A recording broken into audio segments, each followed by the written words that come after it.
இதெல்லாம் நீங்கள் என்ன பார்த்தீங்கன்னா, இது வந்து நம்ம மாடி வீட்டு தோட்டம். சென்னையில் இருக்க வீட்டில் நம்ம மாடி வீட்டு தோட்டம் வச்சுருக்கோம்.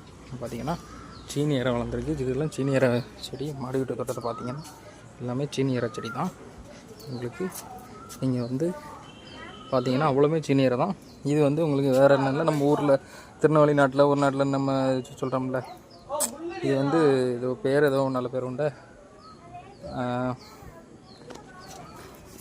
இது வந்து சுகருக்கு ரொம்ப நல்லது. இது கீரை வச்சா பிரண்டை கரெக்ட், பிரண்டை செடி. இது நம்ம வைக்கிறது எல்லாமே இது பிரண்டை செடி. பார்த்திங்கன்னா ஒரு 2 தொட்டி வச்சுருக்குறோம். அப்புறம் தென்னை மரம், அது கீழே இருந்தே வளருது. அது கரெக்டாக எங்கள் மாடி தோட்டத்துக்கு ஏற்றாலும் கரெக்டாக வந்துட்டு இப்போ தான் வந்து பூ போடுது. நீங்கள் பார்த்தீங்கன்னா உங்களுக்கு தெரியுதா. அதுக்கப்புறம் நீங்கள் பார்க்க போகிறது ட்ராகன் ஃப்ரூட். எல்லாமே ட்ராகன் ஃப்ரூட் தான். நீங்கள் பார்க்குறது எல்லாமே ட்ராகன் ஃப்ரூட் பார்த்தீங்களா, எல்லாமே ட்ராகன் ஃப்ரூட் தான் எல்லாம் வச்சுருக்கோம். இது வந்து ரொம்ப விலை உயர்ந்த மரம்.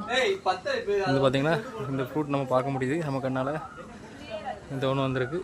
அது வந்து காய் காமிக்க எங்கள் வீட்டில்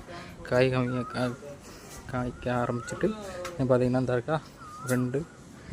அதேபோல் இங்கே பாருங்கள், இங்கே ஒரு பூ தெரியுது அவங்களுக்கு. மேலே ஒன்று இருக்குது. அது பார்த்திங்கன்னா ஒன்று இருக்குது. அதுக்கப்புறம் பார்த்திங்கன்னா இங்கே 2 இருக்குது. அதுக்கப்புறம் பார்த்திங்கன்னா இங்கே ஒன்று இருக்குது. பார்த்திங்கன்னா எல்லாமே நம்ம வீடு சென்னையில் உள்ள வீட்டில் நம்ம வந்து இந்த மாதிரி வச்சுருக்கோம். நீங்கள் வந்து கன்னியாகுமரியில் தான் சன்செட் பார்க்க முடியும். நான் வந்து செங்கல்பட்டுலேருந்து உங்களுக்கு சன்செட் காமிக்கிறேன். எங்கே மறையுது என்ன ஏதுன்னு. அதே நம்ம அழகாக இருக்குது, ஹார்ட் ஷேப்பில் இருக்குது, நல்லாயிருக்கு பாருங்கள். நீங்களும் உங்கள் வீட்டு தோட்டத்தை வச்சு பயன்பெறுங்க. இங்கே பார்த்தீங்கன்னா நீங்கள் வந்து இது சீனி வத்தல்.